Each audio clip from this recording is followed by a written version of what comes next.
All right, nice to get a little early tip in before the schedules start.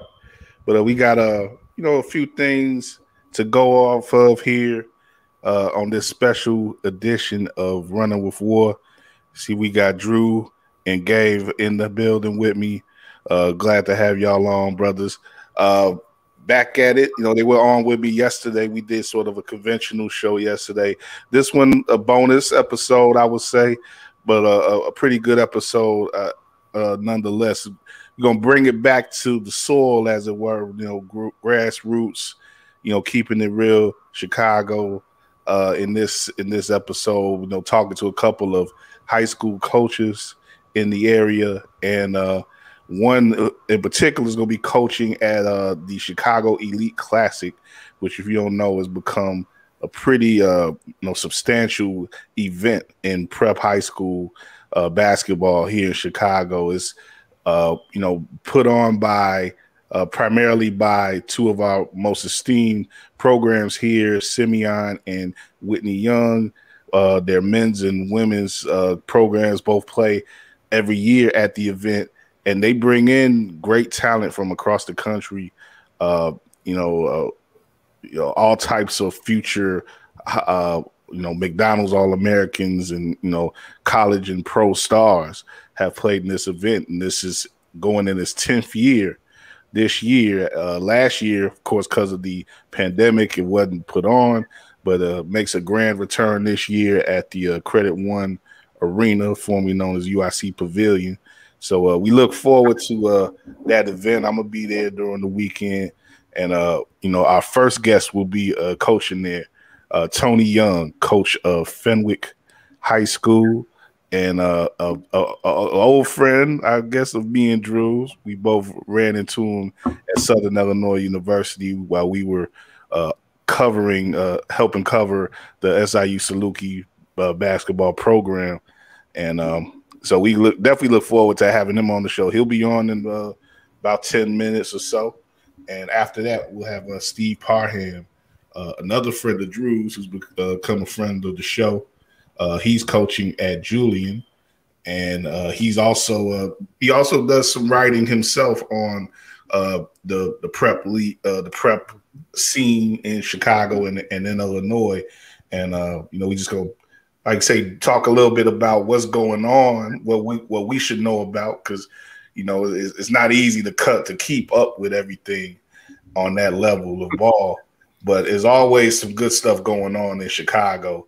And we definitely want to, like I say, in the interest of keeping this as a true basketball podcast where we pay attention to everything, I definitely wanted to have a good presence on that prep level. And we starting that out with this episode here tonight.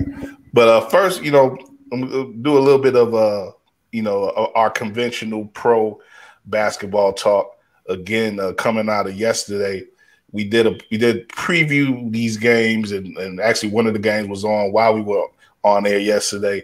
But you had two big games yesterday: the Knicks and the Nets. Nets overcome the Knicks. And of course, the big matchup out west, Phoenix hosting the Warriors. Phoenix pretty much make a statement for themselves right there in that game, taking down the Warriors. Steph, I mentioned yesterday about Steph, not remembering what a bad game is like for Steph, but he kind of reminded us yesterday. I mean, not so much good shooting from him, and this is a game too where Booker, I may mention a Booker and maybe him wanting to show out yesterday. He leaves the game early, and some news has come out today about him maybe having to deal with a hamstring ongoing, and we'll see how that affects the Suns going forward. But it didn't affect them too much last night. Their defense was on point. They really affected Golden State's execution all around, and they took control of that game in the later portions, and really didn't have much trouble towards the end. But I'll let you guys go off, man. What were your thoughts on how things played out yesterday with either one of those games? But what do you think of the statements that were made?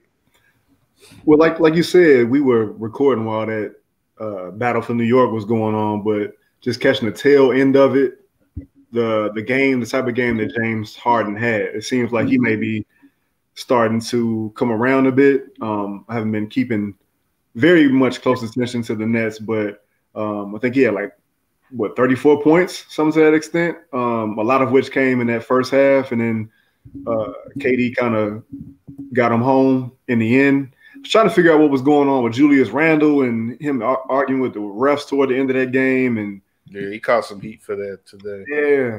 The one. Yeah, Harden did have 34 with 10 rebounds and 8 assists on near triple double for him. Yeah, and the Bulls got both of those teams coming up tomorrow and on Saturday, so it's gonna be some tough matchups for both of those opponents for the Bulls. But with the Warriors and the Suns, I think the biggest thing that stuck out to me was, if we didn't know already, those two teams really are really well built together and really good, considering that Booker left in the second quarter and the game that Steph Curry had because of the defense that was being thrown his way to make his shots or his life difficult last night. So that was my biggest takeaway from those two games last night. And they go right back at it on Friday. So there's the Warriors can get their lick back right away and playing on their home court. So still a lot to be decided there, but I think it's good to see that the Suns got that win and really asserted themselves once again. They've already been doing so with this long winning streak, but in the biggest game they've had so far, they reasserted themselves and showed that the West may still run through them. Mm-hmm. I was impressed by Phoenix last night. To be able to pull out a win like that without Booker. The young guys were on a mission to show and prove that what they did last year was no fluke. Everybody talks about how Steph had a bad game, but Mikal Bridges, did an excellent job, with it showcasing his versatility on the defensive end, switching and whatnot and guarding him one-on-one. They put a lot of size and length on him, and I think that's, what led them having a rough night. I also like the fact that they sought to, get it into the paint and take advantage of mismatches that they had against Golden State inside with Ayton. There were so many times where, Draymond was getting caught up, and as great of a defender as he is, you giving up about 7 inches in height to DeAndre Ayton, who took advantage and had a big time game. Chris Paul late, reminded me of the guy that I saw many, years ago in Houston when he was closing out games besides Harden in the fourth quarter in the midst of when they made their Western Conference run back in 17-18. I'm impressed with what they've been able to do as a unit and how those guys over there bought into their roles. No one's trying to outdo one another. They just bought into their roles and they playing as a collective unit. And to me right now, Phoenix is the best team in the league. And I look at Brooklyn with James. James is starting to get his rhythm at the right time. It's getting to December, around Christmas time. This is typically, I think, when you start to see him rounding out in the shape and starting to figure out, how to play his role, how to counterbalance between being a scorer and play, which helps a lot. And he's going to have to do it, especially with Kyrie still out. Yeah. Yeah, definitely. We're coming up. I got a message from Tony. I have to help him out with getting on with us. But he'll be on in a minute though. But just looking at, like I say, these we got these games where these two teams are really all 4 teams really were showcased, and you get the wins for the Nets and the Suns. A little less stable situation going on in LA. LeBron being called out. The reports are that he's going to be out indefinitely on the COVID protocol. And I'm comparing his situation with what a little bit more of a conventional situation, more sympathetic situation, I would say, even the LeBron in Miami with Adebayo, the reports coming with him today about him having to have thumb surgery to repair a torn ligament in his right thumb. Just right quick, guys, what do you think is the more impactful, injury or, absence that is occurring with these two teams? Miami, we saw has got out to a good start. They're looking to contend in the East. The Lakers, not as good of a start, but we definitely know that they're looking to contend in the West. So what are your thoughts on those two situations and how they can impact those teams?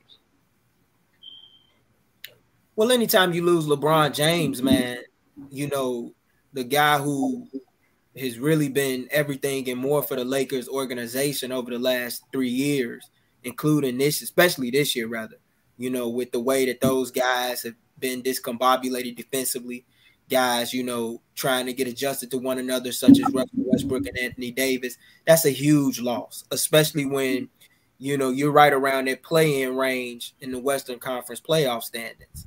And, to lose Bam with Miami, that's a big one too, because he was a guy who coming into the start of the year was putting up 20 and 10, looking like a guy that was going to make a case for being on an all-NBA team and a bona fide all-star at that, and to lose Bam, especially when you don't have a Hassan Whiteside present anymore, it's going to force them to rely on bigs such as Dwayne Dedmon a lot more, even though he's a starter. He's a former starter in this league. He's going to have to play extended minutes. Pat Riley's, hands are going to be full. That everybody has pretty much said that this is like his last hurrah at a championship, if you will. He's gone all in with the money. He's bought Kyle Lowry in there on a big deal, re-signed Oladipo, got PJ Tucker, world champion from Milwaukee. So it's like, to me, of course, anytime you lose a guy like LeBron, who's still a top 5 talent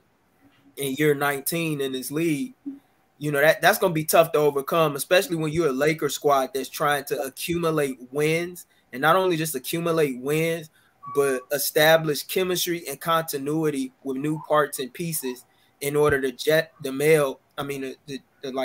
mesh at the perfect time of the year, which is, down later around like March and April and so forth. So while it may not be an extended absence, it can be extended long enough to where if they lose games, LeBron's going to be pressed for time, and he's not going to have too much time to be relaxing and, scheduling DNPs, do the load management and whatnot.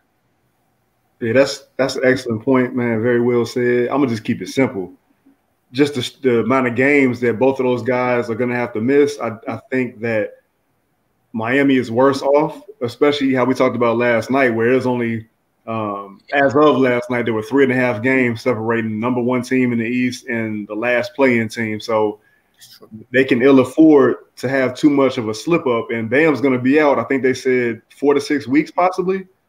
That's a lot of games. That's a lot of games. Look at that mid-January. Yeah, and no doubt that Pat Riley got guys in the door, as Gabe said, in terms of PJ Tucker and Kyle Lowry. And he still got Butler there, but Bam was a big part of that team. And I think that they were starting to somewhat funnel their offense through him and allow him to do more kind of like dribble handoffs with Duncan Robinson and different players, maybe Tyler Hero as well. So I'm looking for Miami to suffer more in terms of those absences between those two players. Yeah, okay, definitely interested. Be interested to see how it go. I think definitely the Bulls probably would have liked for that injury to happen a few days earlier, maybe there on Saturday. But you definitely don't want to see on the real side a player of that caliber be out for any extended time. He's really just a great player to watch. So and it definitely sucks for the Heat. Also, Kobe White, COVID protocol as well. Thank you. I don't know why I've been looking at the story all day. I don't know why I didn't mention that myself, but yeah, definitely. Kobe is on protocol as well, so that's affecting the Bulls. And he's trying to get himself reestablished and everything. And that's I wouldn't say the impact will probably equal what we're going to see on LA or Miami, but definitely impactful for the Bulls. Yeah, for sure. Just man, it's almost starting to feel like the White Sox, man, where people were going down, not to the same extent because they're not having as many injuries in terms of what was affecting the White Sox, but just the absences and trying to reintegrate people into the lineup and still somehow managing to still stay afloat or better than afloat in the Eastern Conference. So I see a lot of similarities between those two teams. Yeah, and that AL is pretty tough for the Sox, and this looking comparable for the Bulls in the East. So yeah, let's get our first guest in though, man. I see his camera's moving quite a bit. I hope he's good, but we got Tony Young of Fenwick High School, former. Get in here, man. Former. Get ready to pull up to the crib, so I'm gonna have some great conversation. I'm just not gonna be staring y'all in y'all face. I understand, man. You've been pretty busy, and you just coming off a game tonight, right? Yeah, no. You know what? We had practice. We played Monday night. We played Morgan Park on Monday night. Oh, okay. I think I'm mixing you up with our second guest. He got a game tonight, but thanks for coming on, though, man. I'll try to give you more of a elaborate intro, but Tony is definitely a basketball great, I would say, in a lot of ways. A state champion in high school. A star at SIU, where me and Drew connected with him as covering the Saluki basketball program while we were down there, and made it to Sweet 16 with the Salukis down there. A six-man of the year in the Missouri Valley Conference, and has gone on to a distinguished coaching career now. Presently, the first African American, first Black coach of Fenwick High School, and definitely a prestigious program in Chicago area, and he will be on the sideline at the Chicago Elite Classic, which we will be getting to a little preview of that this weekend. Tony, man, like I said, great to have you on, and great to see you, man. It's been a minute. Man, I appreciate y'all having me on, man. You know I love talking, bro. So I'm all for sitting down and talking about basketball, talking about some sports. It's right up my alley right here, man. It's been a dope situation, too, thus far, being over here at Fenwick. This is actually one of the first times I've actually talked to somebody. I had a few people ask me, man, I've been so locked in. My team's so young this year. I got 4 sophomores and 3 freshmen at the varsity level. So the future is very bright, man. But like I said, this year we got to take our licks, though. They got to grow. They got to learn. They got to figure it out. Yeah, you just got hired in May, right? Yep. The end of May, I got hired. I started officially the first week of June. Yeah, and like you said, a young team. You have the team, that routinely produces D1 talent. Like for instance, Bryce Hopkins just coming on at Kentucky. I'm sure you would have liked to have had him for a year, but he goes out the door when you come in. And what you have in front of you is what you have in front of you, like a younger team now. But how are you, coming out of this game? You say you had a game with Morgan Park on Monday. You got this game on Friday now against Oak Park River Forest, and I've seen that game in person at the Elite Classic. It's a very energetic game. It's a rivalry game, and I saw a report. The Oak Park River Forest coach quoted in the Sun Times as saying that they have every intention of getting back at Fenwick because you guys have had a dominant run in the rivalry in recent years. How have you sort of approached that and being a first year coach at Fenwick? Honestly, that's my first time hearing that. Like, it don't really bother me though. I'm used to that. You got to understand the situation that you step into. When you step into a situation like Fenwick, nobody cares what kind of team you got. They just know that they beat Fenwick. So they're not looking at it like, all right, cool, I just beat up on a bunch of freshmen, sophomores. I just beat up on a bunch of dudes they never played varsity before. They just glad that they beat Fenwick. So my biggest thing is always just have my kids prepared. the things that they bad on is not skill wise. Like we got some kids that'll be very highly touted, very highly recruited, some of the top players in their classes as well. The only thing is they're young. So when you talk about the speed of the game, you talk about the physicality of the game, you talk about all those nuances of going from 8th grade. I don't even care if you played some type of AAU basketball, 14, 15, you step into a varsity atmosphere is completely different, especially in the Chicago Catholic League. And my schedule is not soft at all. Like, I intentionally make sure that our schedule is soft. The biggest thing is to make sure that they're ready at the end of the year. Like, we can get our butt kicked as much as we want right now, to be honest with you. As long as they're prepared at the end of January, come February, that's when it matters. So at this point, it's all practice, man. We just learning. The stuff that I'm teaching them, the things that I'm doing, they've never seen it before. The schemes, the way I want them to play, the principles, the culture, they've never seen this stuff before. So it's going to be an adjustment period. But like I told my seniors, they got to learn quicker.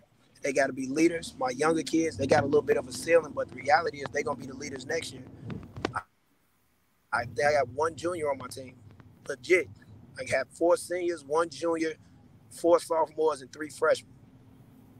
So again, when I say the future is very bright, the future is very bright. One of my freshmen was a starting DN on the football team this year. The other freshman, probably top 1-2 players in the state, DJ Porter. I got another freshman don't know nothing about, but we have a great core of kids right now. Yeah, I was gonna mention that it's a pretty eventful week for Fenwick.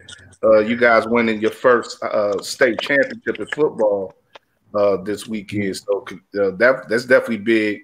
And like you mentioned, you have how many kids in all do you have who are going to be coming right over from the football? We got 3 football kids. 3 football kids, okay. And that's big because 2 of those dudes are starters. So 2 of those dudes are going to be big pieces of the team. One's a senior, and like I said, the other one's a freshman. One's a junior. He's going to play good minutes and help us out a lot. But like I said, that core, that group that we have right now, man, like I'm excited about it. I'm excited to see some of these kids, man. I watch these freshmen and sophomores play, and I'm just staring at them like, man, these boys can't even drive you. Like, I had to ask that question. Like, these boys still 15, 14 years old. So it's cool to watch them because once they actually grow up and it starts to click for them and they start to get their grown man bodies or their teenage bodies, and they'll start to make a little bit more noise than what they are at the moment. Yeah, you talk about how young your team is, but you do have a group of 3 or 4 upperclassmen as well. Have you had to lean on them a little bit in terms of kind of schooling the younger guys on your team?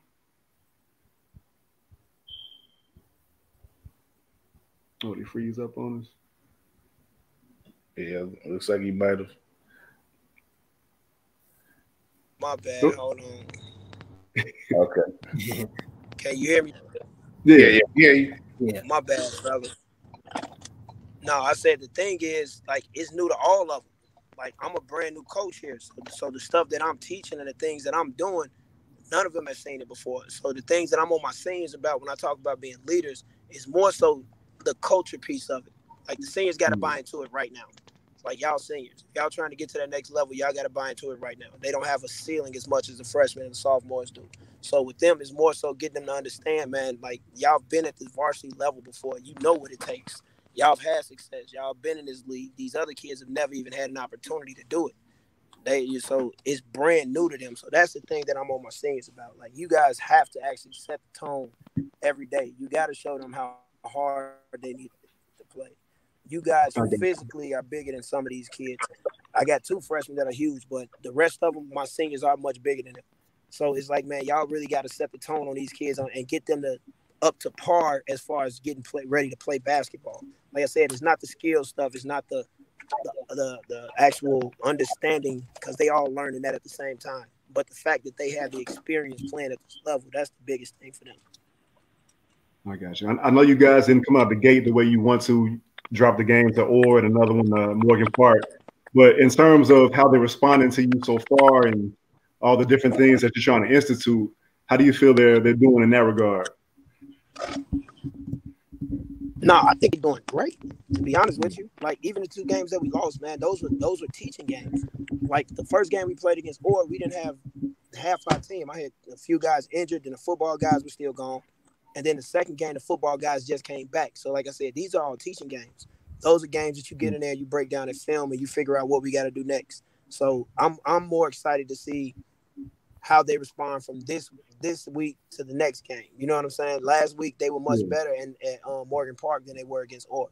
So I'm definitely looking for them to be much better against OPRF than they were against Morgan Park. Like, that's just my biggest thing. I got you. Coach Young, you talk about Fenwick and being in the Catholic League Blue. I'm very familiar with the Catholic League, being a St. Rita alum. I know that's a very tough conference. You got a lot of heavy hitters coming at that conference. And you also talk about how you have a team that's relatively young. And I heard you allude to a guy by the name of DJ Porter, who you say is highly touted. Which young guy outside of him has impressed you the most? Whether it's in open runs or whether it's through the early part of the season or in practices, that you say to yourself really has a high ceiling that no one really knows about yet, but you do. It's a kid, Nathaniel Marshall. That's my other freshman, man. Nate came in and he's just a athlete. Nate got amazing pedigree. His grandfather played in the NBA. Mama's all-time 2,000-point scorer at DePaul University. Mom played pro ball. She was drafted in the WNBA and just decided she wanted to step back from basketball. But Nate's got amazing pedigree. Like I said, as a freshman, he was starting DN on the football team this year. So, I mean, between those two, Nate played his first game against Morgan Park, one practice in. Literally, they played Saturday. He practiced Sunday, played Monday, and had 9.6 rebounds. You know what I'm saying? He's one of them kids that he's an energy guy. He's a kid that don't mind putting his body on the line, don't mind going out there fighting. Big kid, 6'5", big body at 14 years old. You know what I'm saying? So he's really a name that everybody's going to see sooner or later because he made a huge name for himself on the football field this year. So I'm excited to see him do the same thing basketball-wise. Okay. Tony, I want to talk to you a little bit about, your path that you took to get to Fenwick now. What do you think? What is it about this job that you think is the right job for you right now? You came out of you've been a head coach a couple times already in East St. Louis and with I forget the school. I was at Marmion Academy. Marmion, yes. Thank you. But you've been a head coach. You've been an assistant under some top flight coaches, Rick Majerus. You've worked with some great coaches. So what do you think? What is it about this job at this point where you think this is the right spot for you? Man, I think after you have an opportunity to do so much, man, like I said, I started coaching college ball. So after being a college coach for 4 years, I knew I wanted to coach high school. I love college. I love the game, but I don't love the business. If that makes sense. So being at the grassroots level only made sense for me. Was it important for you to get? Hold on one second.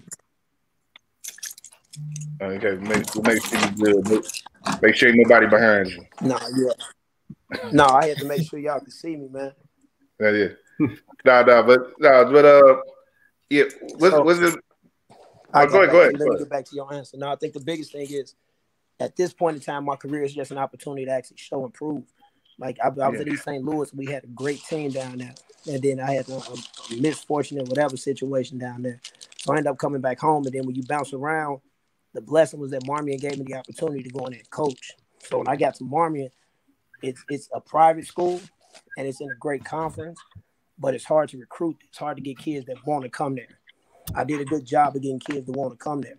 I think that's how I ended up catching the attention of Fenwick, because now all of a sudden I'm at Fenwick High School and they're saying the same thing. But like I said, moving forward, with this 8th grade class we got coming in, the freshmen that are there now, like, I was able to actually pull some kids in. I'm in a situation now that we can actually go win.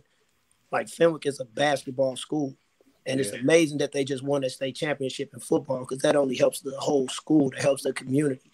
So basketball has always kind of been the namesake when you talk about Fenwick High School. So to be able to be at a school where kids want to be there, like, it's different going out and talking to families and talking to people. The school is amazing. The community is amazing.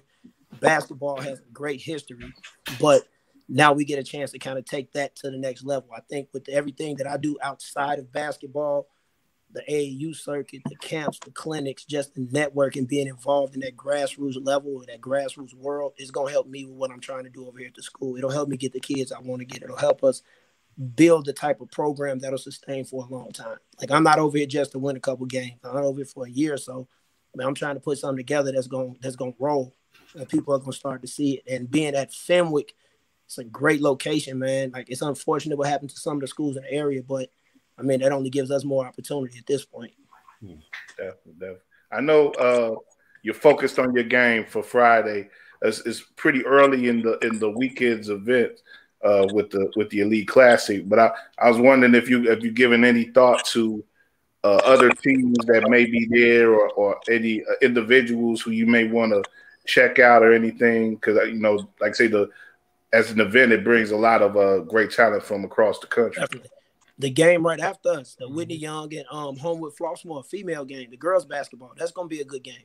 I'm looking forward to that. The next day, you got Chaminade and St. Ignatius plays. We play Chaminade this year, so we actually go down to St. Louis and play Chaminade. Then Vashon play right after them. Vashon, I'm looking forward to watching Vashon compete. Rita, I want to go see Big JB and watch some of them boys play, man. The good thing is that, like I said, I'm a part of the grassroots world, so regardless what school I'm in, I deal with these kids. I know these kids. I know these coaches. I'm not that coach that doesn't talk to people. I'm not the coach that don't want to go out and I'm not very territorial in that note. You know what I'm saying? Like, as long as it's not personal with us, basketball is about these kids. So I'm always going to be there to support them, whether you're at Fenwick, whether you're with the Wolves, whether you're with Mac Irvin Main Streets, whatever your situation is. If you're a good kid, you got a good family, if I can help you, I'm always going to be there to support and help as much as I can. So that's kind of how I've been able to make my name, man, because genuinely, I'm just out here to work with these kids, man. I love what I do, so it's blessed me thus far. That's great to hear, man. Definitely. And with that said, I want to get your opinion on this. Is actually something that we've talked about on our show in recent weeks. You got a lot of kids who are going out to these basketball academies, as it were, or these sort of specialized schools, and that's something that's been happening on this level for a while. It seems to be really pronounced at this point, and one thing that has been reported on has been a sort of influx or outflux of kids from Chicago going to other schools in like places like Southern California and stuff like that. I was wanting to get your opinion on that sort of deal. Do you think that's a healthy thing that's being involved with prep basketball right now, or is it problematic? Bro, I think it's gonna be a little bit of both if you know how to leverage it the right way. To be honest with you, like, when it's all said and done, don't nobody want to see their kids leave, but the kids that have left, their families have been put in better situations. You know what I'm saying? Like, it sucks to be like, dad, he had to leave his high school. But if you get a chance to go somewhere and somebody, especially with the NLI, with the new movement right now, I can get paid. I can get paid for what I do. You're not just going to throw me on your flyer no more. Like, you're not just going to take the donor booster money. Like, you can pay me for my name now. So if you're an Amari Bailey, if you're a JJ Taylor, you damn right you got to go. Because guess what's going to happen? Somebody giving your mama a check. Somebody making sure your future is okay. The stuff that you would have gotten here when you was struggling or going through whatever you was going through, ain't nobody breathing down your neck telling you you're wrong for taking it now. We can get you to a camp and pay you this money. We can get you and do this. Now, I think that's the good part because you have kids that are of that caliber. Now, the other part is when you get the snakes that are involved. Now you get these guys that think that all of a sudden, oh, well, you know what? We got this kid. Let's bring him in here. Dude that had the house out there with the football team. You know what I'm saying? Like grimy stuff like that. Mm-hmm. Like now all of a sudden you got a kid come to live in a 3-bedroom condo with a whole team, and you just want to try and coach them. Like that's the part when I say parents have to be selective on what they allow them kids to be involved in. But as a business decision, if it's a better situation for your family, personally, man, I'm not against it because what's gonna happen is they're gonna make money off you anyways. It's not stopping you from going to college no more. You know what I'm saying? Like you can actually still get into school. Even being in college, you can sign with an agent and do all types of things right now and still not mess with your eligibility. So if someone gives you an opportunity to better your life at 15, why do you got to wait till you're 19 to do it? And I think that's the biggest thing. But also, it's the goofball stuff. You got to make sure that ain't nobody just duping you. because people will tell you anything, and if you believe it and buy into it, you can end up in a bad situation. So I really think it's about the up and up. You got the right people around you, you got your right circle, and it's the right decision for that kid and that family. I think every situation is just that. It's situational. Like, you can't put one big umbrella over everything. I think like I said, I think it could be either or. It could be good and bad. It could be good and bad. I'm for it for the kids that actually can take advantage of it. I'm not for it for the kids that got a hoop dream and somebody trying to take advantage of them. Definitely want to guard against exploitation. Agreed. And Chicago is what it is too, man. Kids is looking for a way out. Like, if somebody come to the kid and be like, man, hey, I can get you a scholarship if you come here and play with me, and all you got to do is, like, kids are looking for a way out. They're looking for an opportunity. They're looking for a reason to leave right now. And as sad as that is, it's the truth, though. You know what I'm saying? So if a family offers you to come do, or if somebody offers your family to go somewhere, I mean, hell, if I live anywhere unsafe, anywhere where shooting was at the other day, and this talent is going to get me out of this neighborhood, then I'm gone. And sometimes you just got to understand and respect that. Definitely. Drew, what's your you got any Tony Young moments that stick out to you from back in the day? Not any one in particular. Just, dude, you were like you. Tony was a fierce competitor, man. Like, he had this look on his face that I think had to scare any ball handler, bro. Like, that's what I remember more than anything. And that team, or the teams that you were a part of, just fit together so well. And you know, I was at SIU from 2001 to 2005, so y'all became like the Bulls. You know what I'm saying? Not that you guys, you know what I'm saying? Like, you guys were that, because the Bulls obviously fell off a cliff after Jordan retired and they broke that team up. So when I was down there at Carbondale, it was amazing just to see the run that you guys went on from Bruce Weber to Matt Painter to Chris Lowry. Like, it just passed. Like, you know what I'm saying? Like, it didn't stop. Like, it just kept going. I just was very fond of the memories that I have of the teams that you were a part of, the runs you guys made, the family that you guys were, and that you exhibited out to the world. Like, that was awesome, man. Those are times I'll never forget.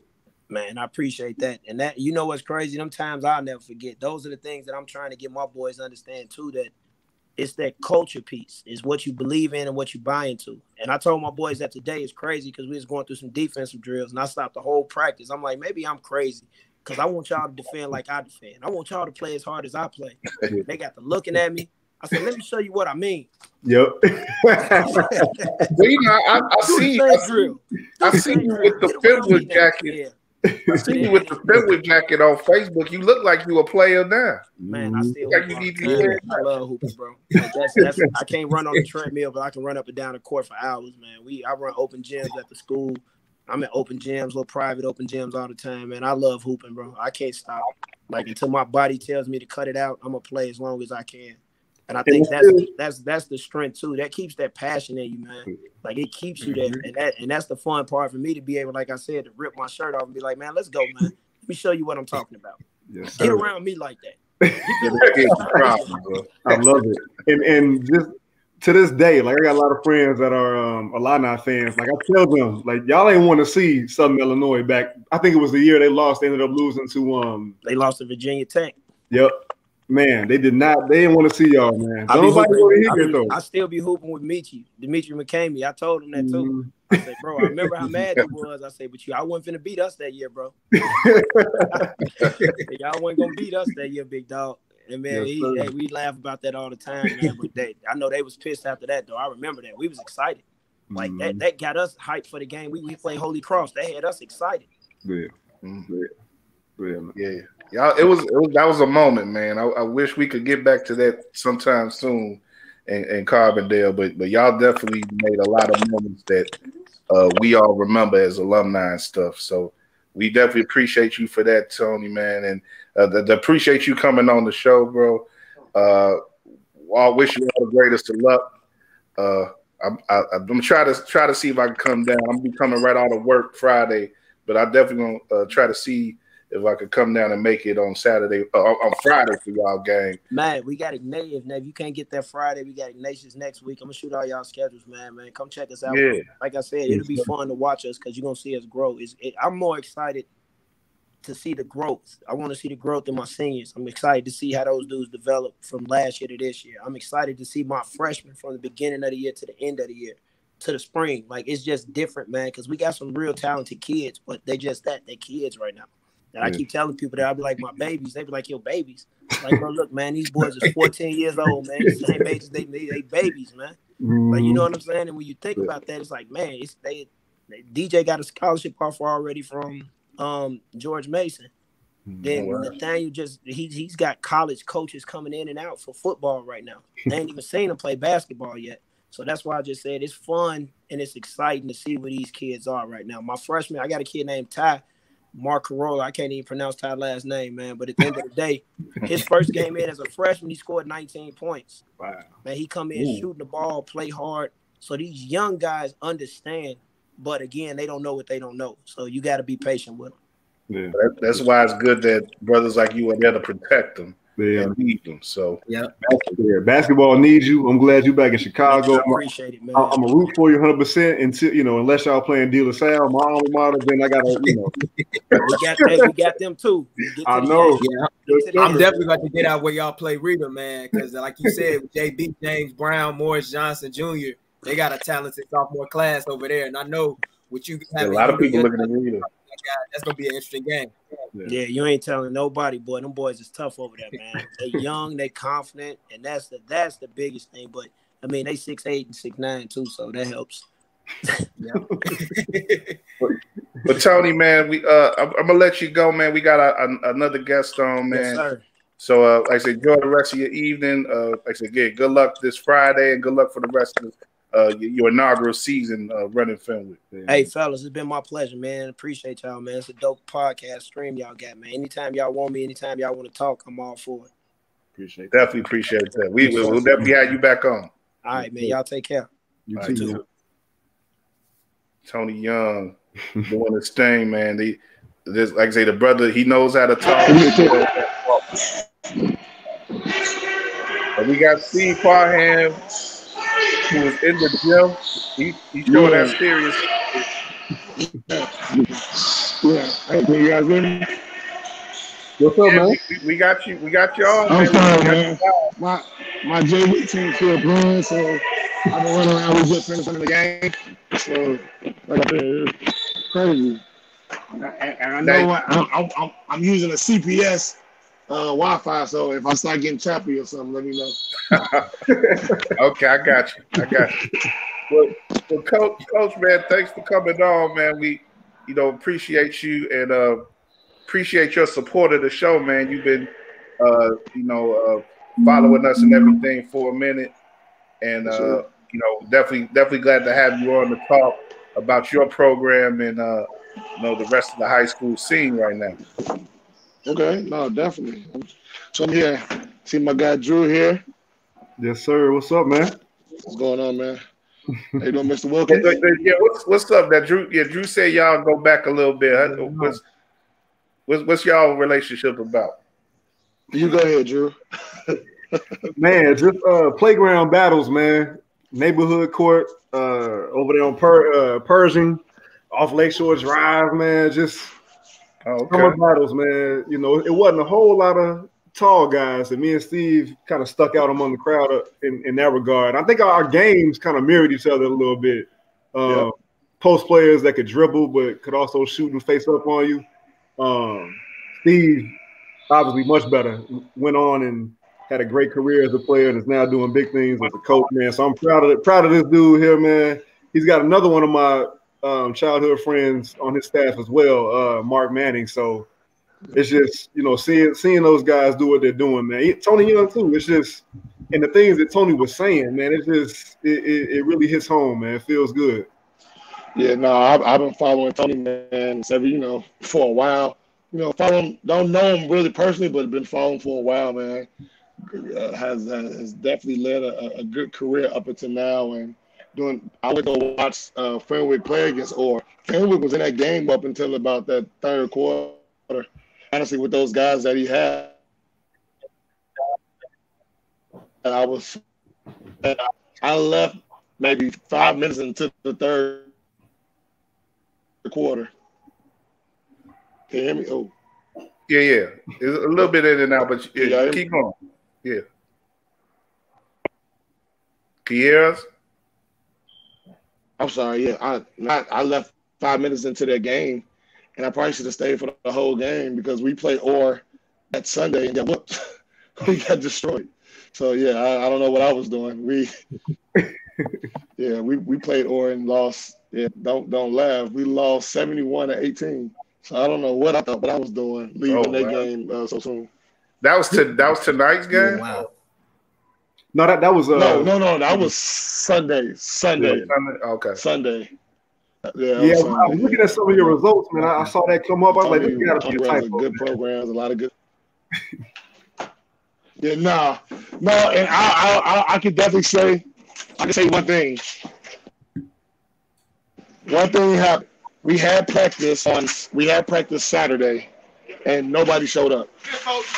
I guess guys, I think just ended, so I don't know. Thank you. I'm sorry.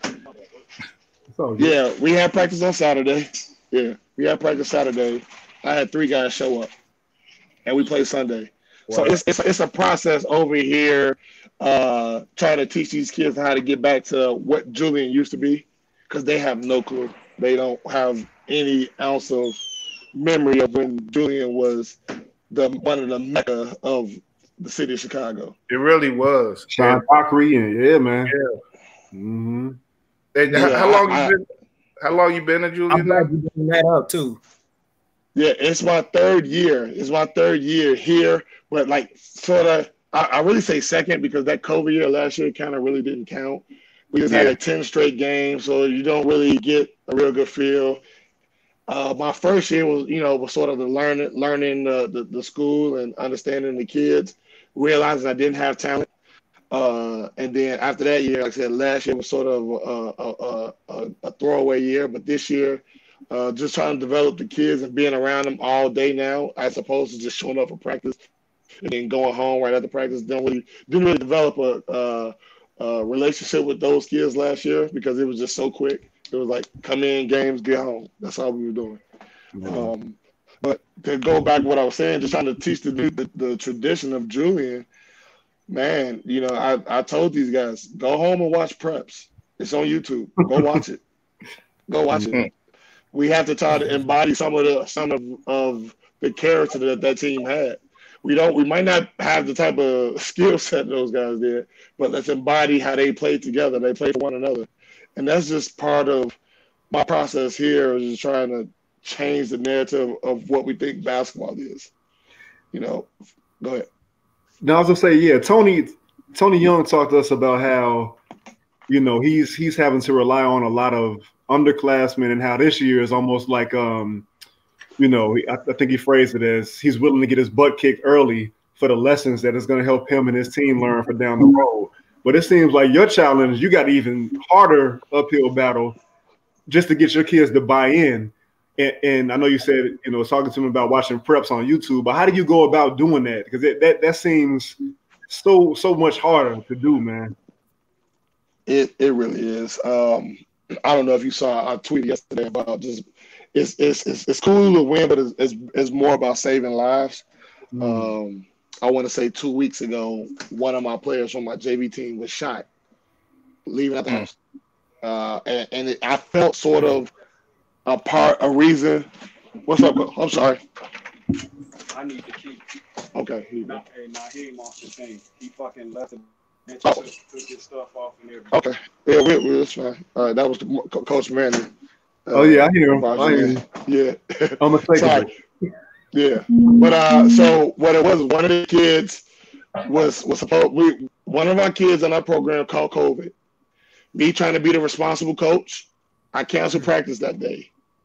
The kid went home. One of the kids went home. Instead of going home and staying in the house, he decided to go out to the corner store. And yeah, he got shot. Him and one of his buddies. So like I said, I felt responsible for a while because if I had practice, but it's like I'm trying to play both ends of it. Like if I have practice and the kid spreads COVID, now we don't play any games and everybody's sick. And it's my mind, so I had to really stop beating myself up about that personally. But then, my mindset is like, yeah, I have to teach these kids about basketball first, but also make it life goals out of it. Hey, how can I show you guys what we're doing can help you in life? And that's basically what it's been. It's an uphill battle because some of these kids are stuck in their ways because of the environment, but I am getting through to most of the kids. I can never say most kids are buying in now. They're seeing that what I would never tell them wrong, and I only love them and want them to do what's best for them, and I'm on their side. Yeah. We definitely, man. I couldn't imagine, being in those type of situations, like, where you have to, give so much of yourself and, hope, sort of hope against hope in some ways that these kids will, respond to what you offering them, because it's not, like you say, it's not a given, and the stakes can be so high with with the majority of them, and then you add on stuff like, COVID and all this stuff. It just, makes for so many, different variables that, I say I don't envy you, man. But I know you've been doing this. You've been, coaching for a while. So it's, like we said with Tony, it seemed like you're the type of guy who these kids really need, man. So we definitely, hope for the best for you and what you're doing as a building a program and building a community of basketball that can, hopefully be a respite for these kids. Yeah, like I said, it's fun.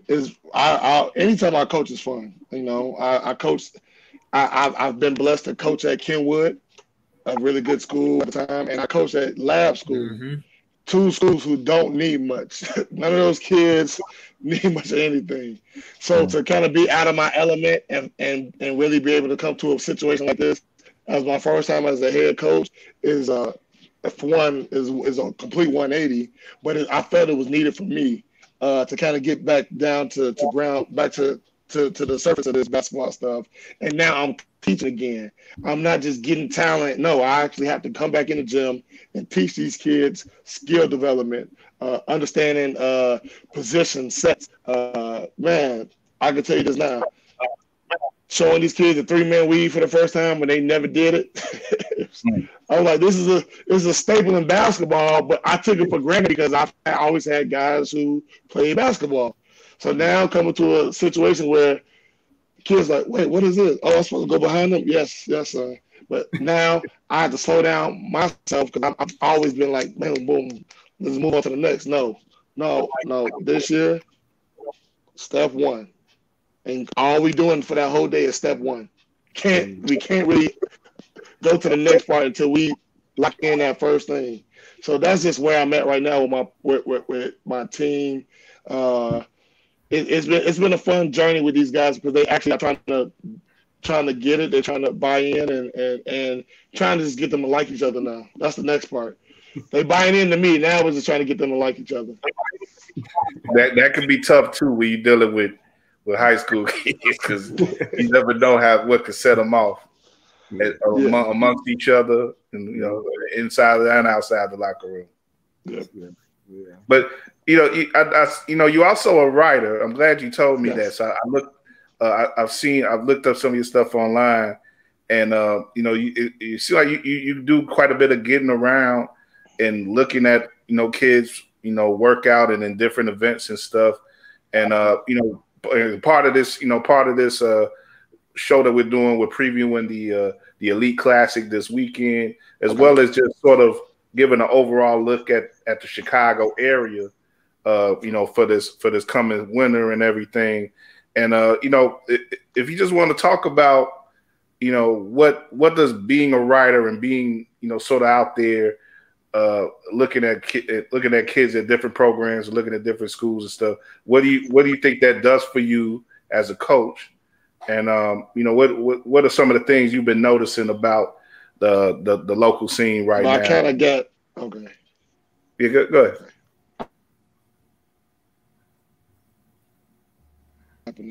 Can you guys hear me? Yeah. Yep. I Yeah, got yeah. most of the question.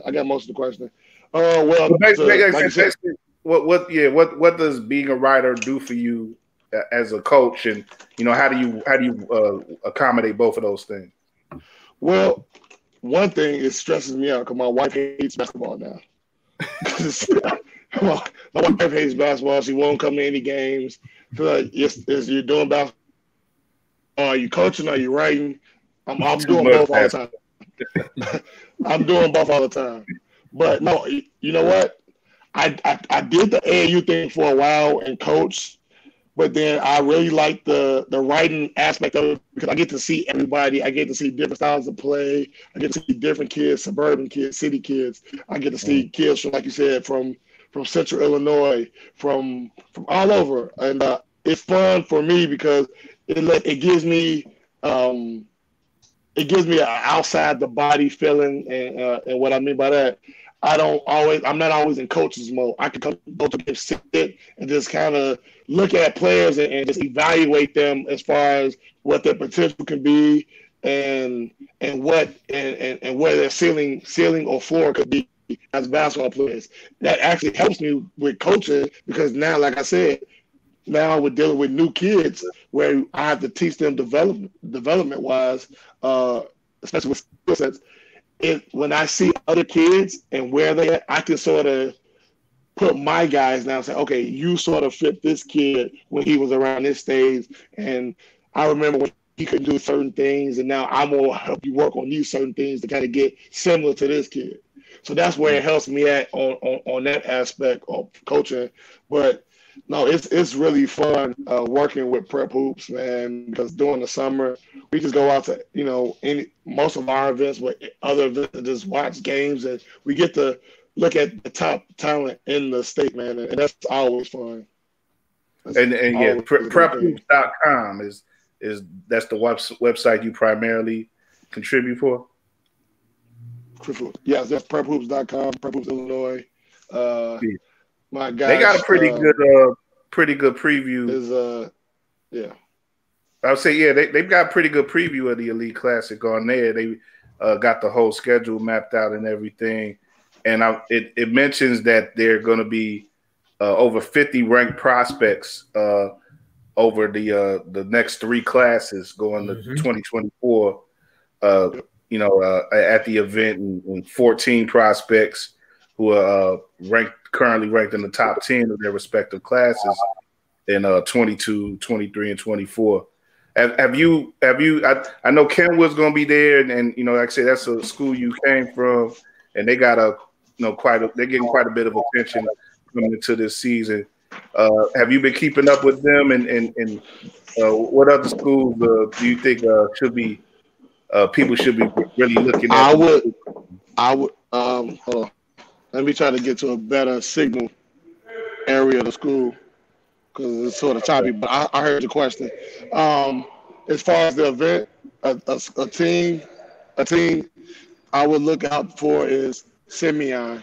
Simeon looked really good their first game out. They went out of town and played in Memphis and kind of letting people know that we're not gone. They're not going anywhere. So I would look for Simeon this year. I like what Kenwood has. Kenwood has a really good, strong backcourt that will be really tough to contend with. Good job, Jay. Sorry about that.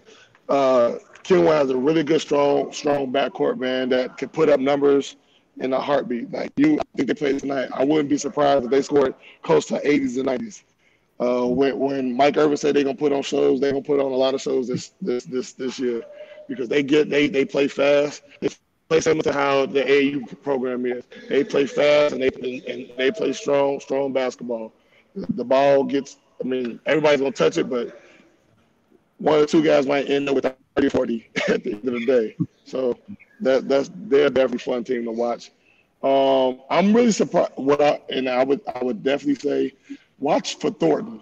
They just got a transfer from out of state. Ty Rogers, really good player. Who's man? When I saw him with Mean Street, he's heading to Illinois. Right?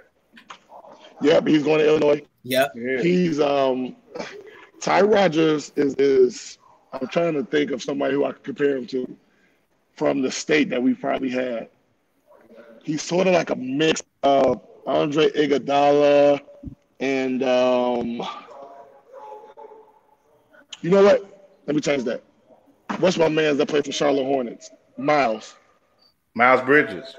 Miles Bridges. Strong, athletic wing. Both That's who Tyrod sort of remind me of. Well, not with the shot all the way, but physical, could go down a lane and go put it on 2 or 3 guys, can guard multiple positions. That's who Tyrod is. So I look for Thornton to be really good. And they actually have a good matchup at the League Classic playing against St. Rita with Morez Johnson and James Brown. Yeah, like, how good do you think St. Rita's going to be? Because I've read a little bit about them. Seem like they got some good expectations coming to the year. I like St. Rita. I think they're a few games away from being a state title contender. They have everything. I'm gonna start calling them the Twin Towers because that's who they are. 2 6'8" sophomores that's gonna probably be 6'9", 6'10" by the end of the day. Right, that's scary. Like 6'8" and sophomore, right? They got 2 more years. Kids, like, bruh. And realistically, and bro, they're legit though. It's not like they're trying to like let's figure it out. No, these are legit Division I high major. Both players can get it whenever they want to type guys. Like if I take one of them, I'm automatically a title contender. I'm sorry, I just take one. But yeah, like those, that's what St. Rita has. And the guard play, Jaden Rena is a great guard who can do a little stuff with the basketball. My mind is going crazy. I can't think of the other guard who's a junior, but he's really good as well. So like they have the pieces. I think more just about them still learning to play together. And like I said, I think the more and more they keep developing a rapport with each other, they are a definite title contender. If Drew gave you, I want to jump in on anything before I can keep just on. How did things go tonight, Coach? I know you guys had urban prep Steve, today. I have a lot of. Go ahead. You got it, Gabe. Hey, I think let the man say Drew first. Go ahead. Oh no, I was just asking you how did things go tonight? I know you guys had urban prep. Yeah, we had urban prep. Played Luke Rogers, a former Illinois basketball great. Sort of intimidating when you got Luke Rogers, DeAndre, Big Dre from Westinghouse sitting behind the bench, and Amari Sawyer all on urban prep, Brownsville side, rooting against me. But we pulled out the win. Okay. I thought we ain't scared. They wasn't playing on the court. So if they was on the court, I would have been nervous. But no, they weren't on the court, so we was fine. So we ended up putting out. We got down. We jumped out early on the guys. Jumped out to 23. But then our normal, everybody wants to be Superman mentality came back, and then they actually came back and took the lead in the third quarter. But by the fourth quarter, we kind of stretched the lead, and we ended up finishing winning the game by 8. Okay. Congratulations. Yes, sir. Thank you. Yeah, it was a much-needed win. We lost to CVS last night in the same situation. Guys took the lead, was down by halftime, took the lead, took the lead going into the fourth quarter, and then we just lost our minds and we lost that game. But today was a good bounce back game. All right, go ahead, Gabe. You had something? Yeah, Steve, I'm real familiar with you up at Kenwood because I used to cover and be in y'all practices, man, with DePaul in my grass class with Jamal and then with Marlo Fenner, Stewart, my cousin Miles Curry. I see you with Julian. You know, what's your goals for that program that we talked about? You know, they for years back when I was a little kid, I remember Sean Dockery was probably like the first high school hoop star I ever seen. And, you know, had enough, you know, hard-nosed teams coming through there in the public. What's your goals, you know, in regards to trying to bring that program back to, you know, relevant stature where they're a player in the public league again? Well, for me, mainly is to just do it the traditional way. I want to get the guys in house first. I want to get the guys before I start. You know, the whole high school game has changed where everybody's just going out to get transfers. And my mindset is if I have players here, I can develop them. If I can do well with developing my skill here, I don't need to go out and get 4 or 5 guys each year. So that's the main thing. First was the culture, changing the culture, and letting everybody know that I can't just play you because you show up to school. You actually got to get grades. So I got that part done. Now it's just about developing talent. Put the jerseys in my office. Yeah, so we're just developing talent and just my younger group, my sophomores, they just want to get in today. They are really awesome, man. And I struggle not pulling them up and making them play varsity because I want them to keep their camaraderie. So it's like, man, you just had 30 for JV. I need you right now, but I can't do that. I can't do that to my coach, man. I didn't want that done to me when I was a JV coach, so I try not to do that to him. So, yeah, you know, I think my process is once we start getting it rolling, I think we have a team that can win this conference. We're in the lowest conference right now, CPS, the Blue Division. We can win this conference outright, and then we can start building with being able to go get players from schools and saying, hey, we'll win a program again. Let's talk about what Julian used to be and how we're trying to get back to that next level. Success can breed success, definitely. So that's definitely key. But I want to we've mentioned, of course, Sean Dockery a couple times. Talking about the pass to Julian, a great pass and everything. And like I say, for anyone who remembers that time, so much celebrity came about his way simply because he was recruited by Duke. And, definitely 20 years ago, that meant something, that meant everything in college level. It still is meaningful. And I say that because I want to bring up a kid who actually in this area who just got committed to Duke and is actually like like on one of the lowest levels, like a 1A kid actually named Jaden Shutt.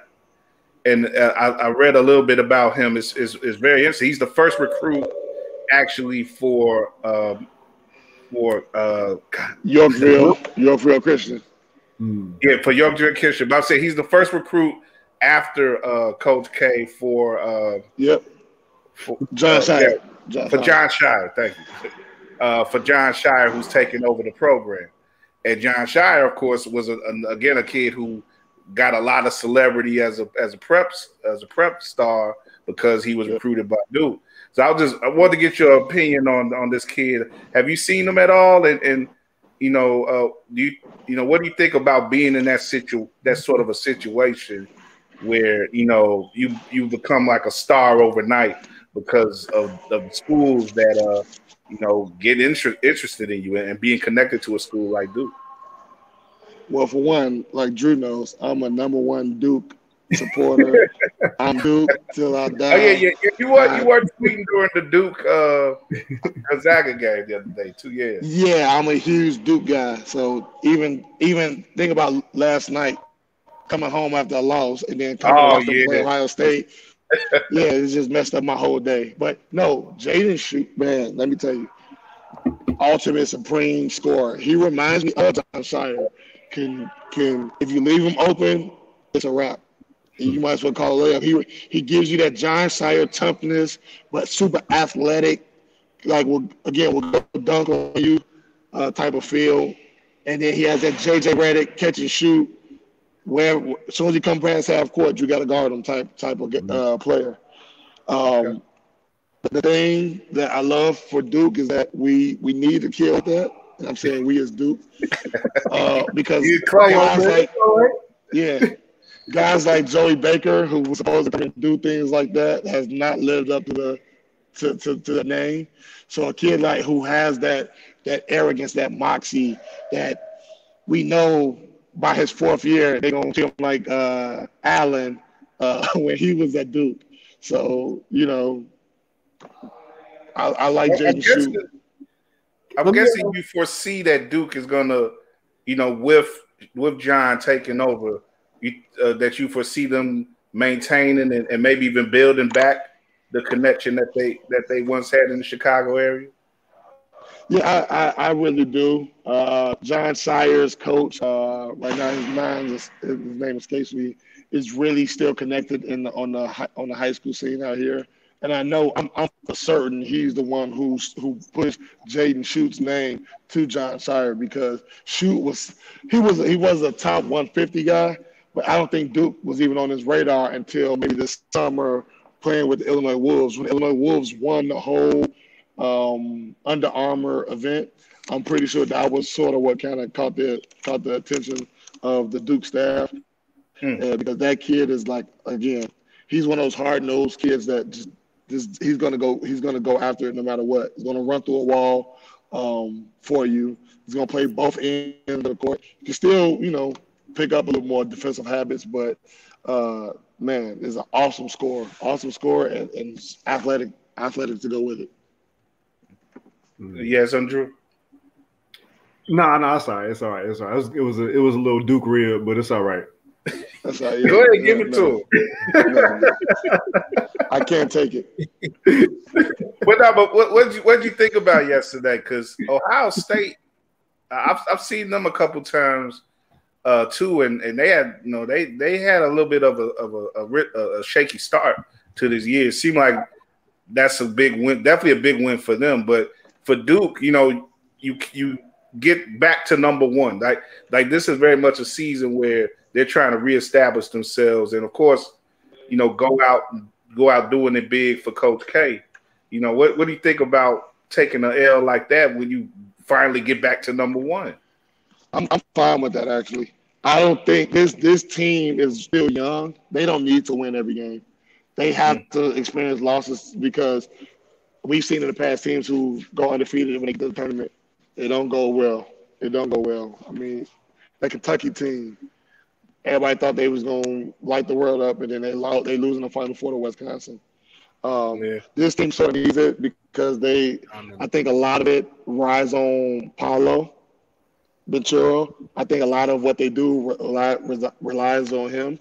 And it's going to be days when he just can't get it going, and somebody else has to step up. So I think Duke has to figure out who's going to be that other guy.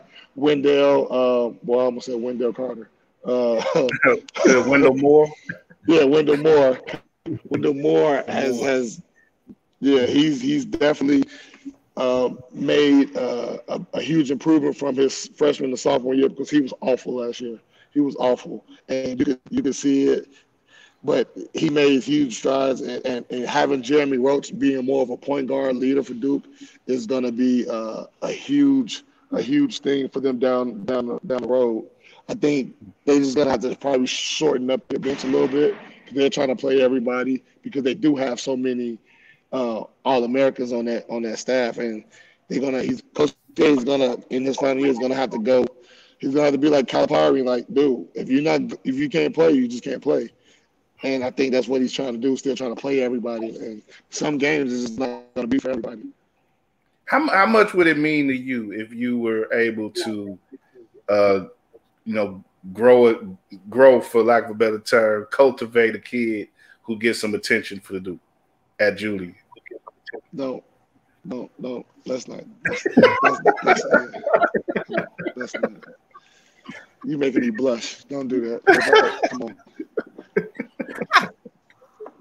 It's gonna happen, man. You gotta be prepared, man. It will. One day we'll be speaking to existence. If that happens, it's gonna happen, man. Joe K is gonna turn from orange to blue.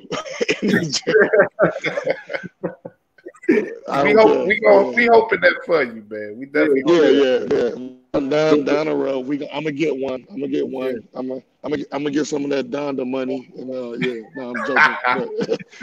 Go ahead, and do that. Yeah. I don't know if Kanye know what to do with it. Can't do that with CPS. Right now, we can't do that with CPS. I forgot. But man, if it happens, man, that would be huge. I'll more so be more happy for the kid than anything. Well,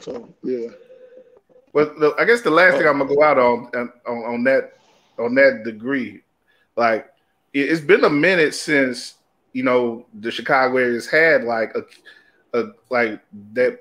We produce good kids every year, but we haven't had those All-American kids for a few years now, several years really, you could say at this point. And I was just wondering, like, who do you think could be that next like McDonald's All-American type kid? Will it be Shutt? Will it be someone who is coming down the pike now, or is it someone who maybe in their underclassmen, a freshman or sophomore? So the ones who would have been definitely transferred out. So the kid, JJ Taylor, we know, but it was another kid that was better. I felt that was somewhat better. A kid named Matis Buzelis, who was at Hillsdale Central, and he transferred out of state. He actually, in one ranking, he jumped to like number 5, and he's at Brewster Academy. Will was really good, man. Long pogo stick type kid, remind you of Porzingis at 6'9" as a sophomore. I know he's doing big things out there at the prep school. But as far as in state, I'll give you a couple of names. Like we said, we already talked about James Brown. We talked about Morris Johnson. Look for those guys. A guy that you guys see and learn and start hearing his name, a kid from Lamont. His name is Noges Industriales or something. It's something like that. Noges. That kid can do a little bit of everything. He flew under the radar last year as a freshman and practically averaged 20-some points a game as a freshman, playing in a conference with Hillcrest, freaking HF. I like that tough conference. As a freshman, this kid, 6'6", 6'7", put up numbers against those type of caliber teams. And, yeah, he's somebody that I would think would be under the radar that you should definitely keep your ear out on. That's Lamont High School. Lamont High School, yep. They have a nice little fun team to watch. Okay. Anybody else is going to be iffy. It's going to be iffy because a lot of guys are just sort of like pushing themselves over each other. And that's only in the state. There's not many that's nationally recognized right now. I want to see how the freshmen at Kenwood and St. Rita. Steve, how much do you think the local scene is missing out from guys like JJ Taylor and guys like that making those moves? Like, we spoke to it with Tony a little bit ago. Like, of course, you want to do what's best for the kids, and you want it's good to have that the kids have the the authority to be able to make these moves for themselves and their families. But just what do you think the impact that it could have on the wider scene in Chicagoland? It's scary because I don't see it stopping. Because every day it's a new prep school popping up somewhere, and then I think it's going to be the trickle down effect. Honestly, what's going to happen is that the top teams are going to start losing their players, and we've already seen it a little bit.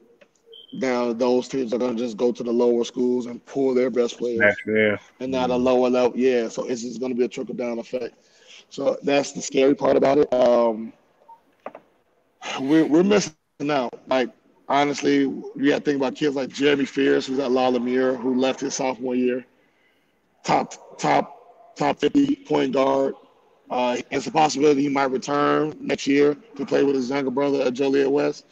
But man, he's so fun to watch when you see him. And I watched him play with Bradley Beal over the summer, and he's really, really good.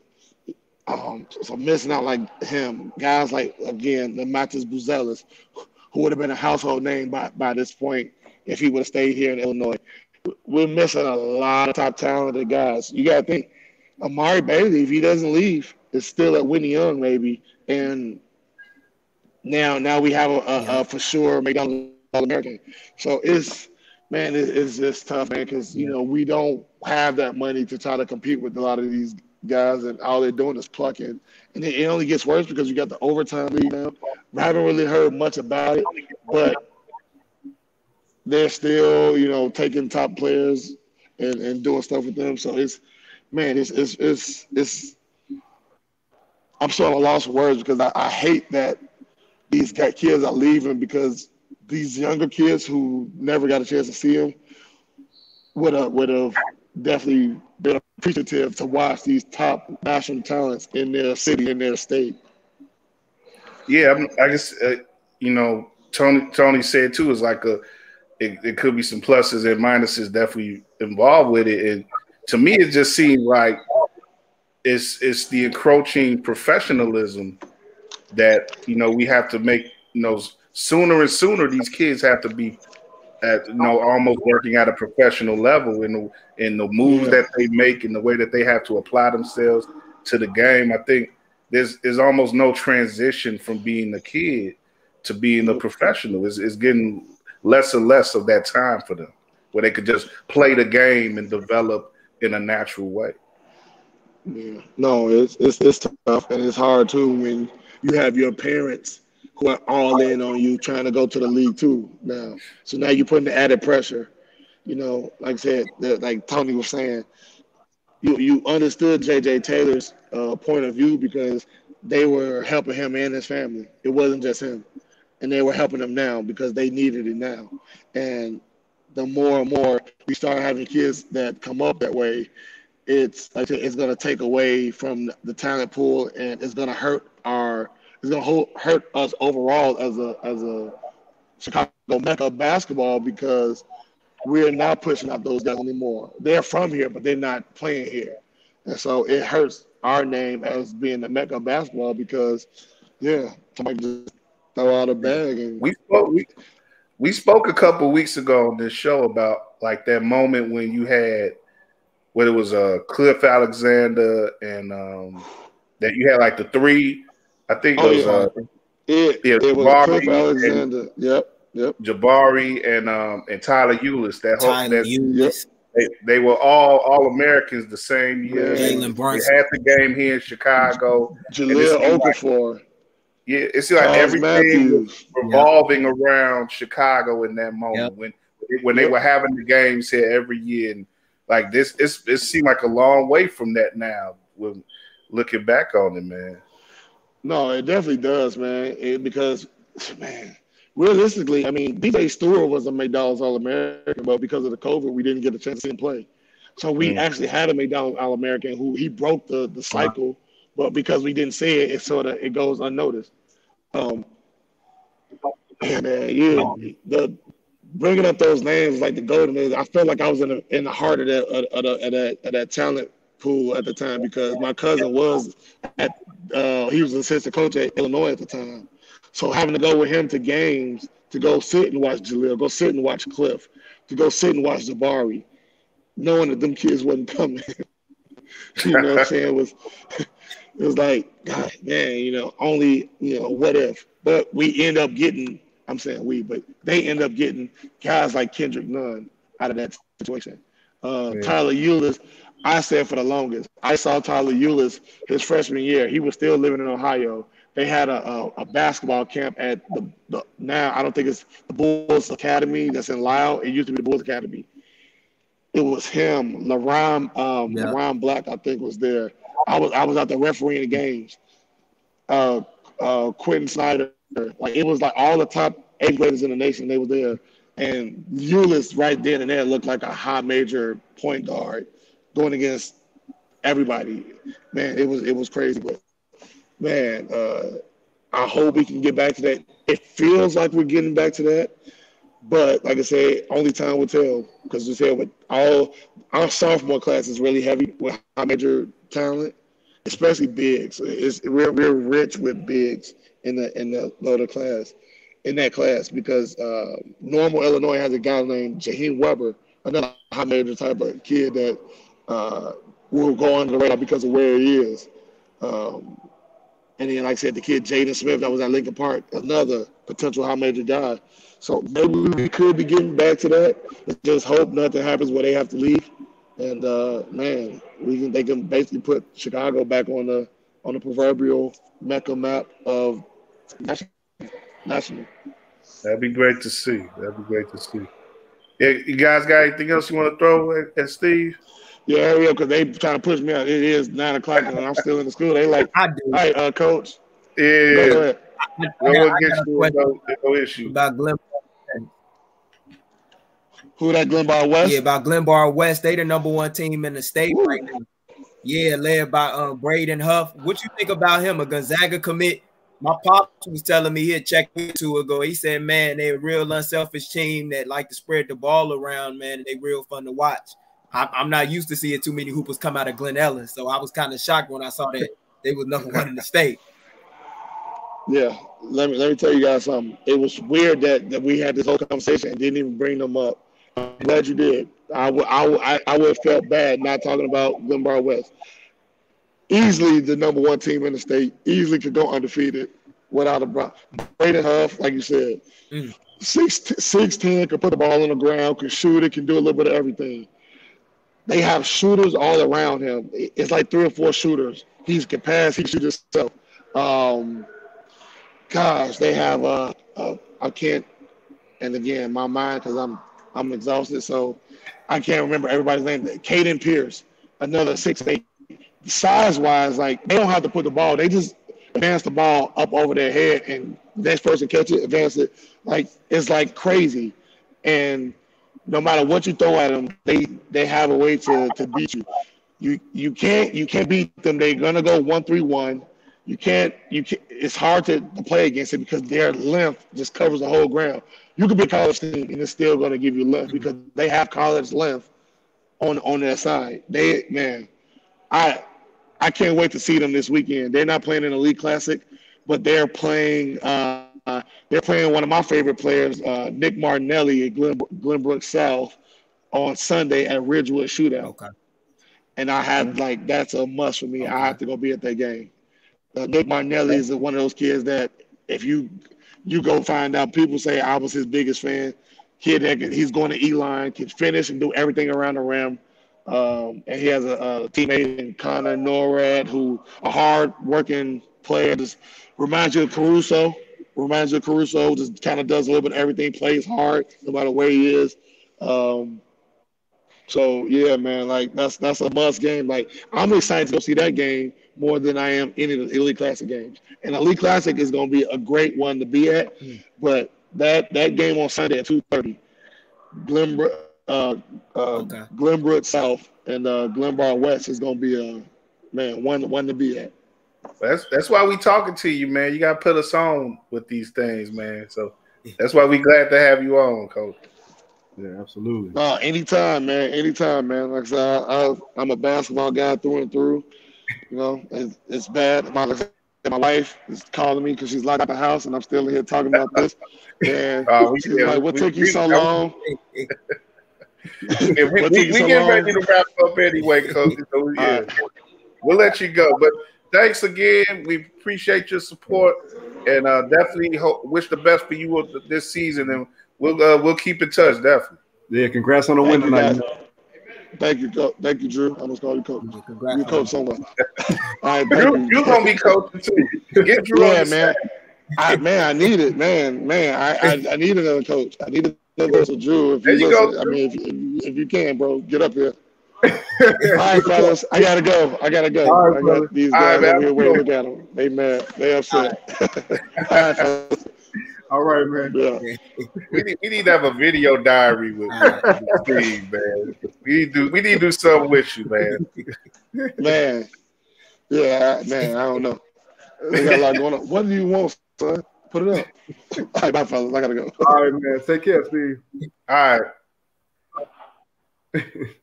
Yeah, that's a good one, man. Definitely appreciate the knowledge that Steve, he's out there, man, writing and coaching and definitely put us up on a lot of stuff. Gabe, man, you had some great questions, but I'm glad you brought up Glenbar West, because I wouldn't have brought him up. I was getting ready to wrap it up. So I've been hearing a lot about them.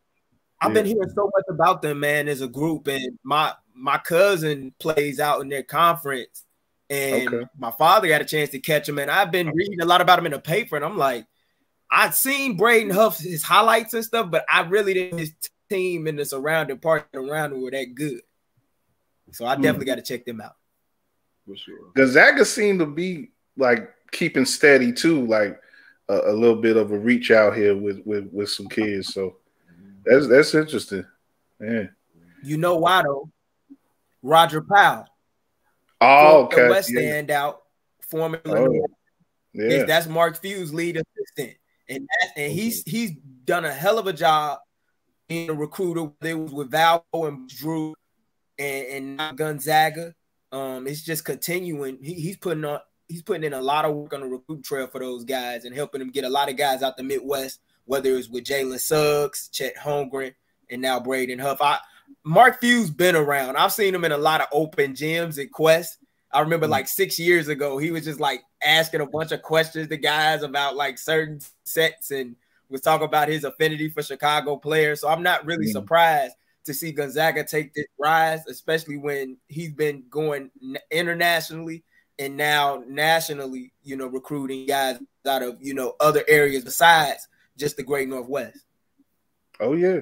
Yeah, I mean, definitely Gonzaga's a national program at this point. And, Chicago's going to remain a spot where these big programs keep, trying to feed themselves to get players. Even if you don't get the top players here, there's always talent here to get that'll help you build your programs and, possible pro talent, So, yeah, it's great to be able to recognize this stuff on the ground floor, man.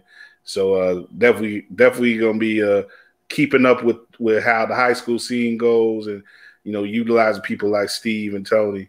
And I'm looking forward to this weekend and looking how the season develops with all these great prep players here in Chicago, in the city and right outside. So that's it for this show, though. Guys, great job, man. Really appreciate you riding with me on this one.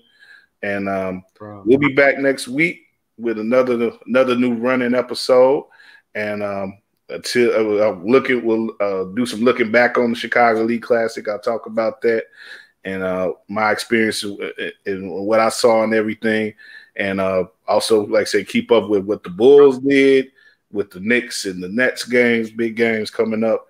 And some college stuff too. DePaul and Loyola's playing this weekend. So that's going to be a pretty interesting game on the local side. And, definitely going to see how things fall out with the like I say, the Elite Classic and everything. And maybe even keep up with how that big matchup that Steve mentioned too, Glenbar West and Glenbrook. So, yeah, that's it for now, y'all. Thanks for watching. Keep following us on WARR Media on YouTube, WARR on Anchor, on all major podcast platforms. Definitely follow these brothers on Twitter. Those are tags there. Look what Drew did and what Gabe said. Always great basketball talk from them and everything else, that they offer on social media. Definitely follow them. And Drew, you got any new pieces coming out or anything? No, I just got a recap. I'm gonna recap the Bulls Nets game on Saturday. Trying to get some time to work on a piece about what we talked about yesterday about how DeMar DeRozan might be the key to the Bulls figuring out how to play against zone defenses. But man, just time, man. Time is of the essence, and I'm not sure I'm gonna have it to write that piece in the very near future, but I'm gonna work on it. I'm gonna see if I can get it out before somebody on the national side does it before me, but we'll see. Yeah, man. You make sure you competing out there now competing for eyes and ears, man. And see, you might do something, and one of them national guys will just bite it anyway. So we get a lot of that out there in that. I guess that'll be a compliment too, though. Yeah. But I definitely like I say, keep up with Drew and what he does, man, because he's been killing it on that right side. Gabe, man, how things been going with you, man? You still I know you say you developing some things yourself, man. You're still working on some stuff. Still working on some things, might put together spaces before the end of the year and talk about some NBA, stuff among some other sports topics. If I do, I definitely make sure to let people know across Twitter and, all my social medias, Facebook included, on my real name. as far as like, you know, with podcasting and whatnot, definitely gonna dibble and dabble in that a little bit starting next year. By the time summer roll around next NBA season, I definitely have some stuff where I'm getting on consistently each and every week with some things. So I'll be back soon, definitely getting back into it. Yeah. I'm looking forward to that because your voice is important. Every time I talk to you, I feel like I learned something new. So I'm looking forward to that, man. Yeah, no doubt. For sure, appreciate it. I definitely will be back in that space for sure. Yeah. So watch out for my guys, man. They coming, and we steady riding into the 2-2, the deuce. We gonna be doing it real big here with WARR Media and elsewhere. All our friends and our connections out there. So in the meantime, y'all keep bouncing. We'll keep bouncing, and we'll see y'all next week.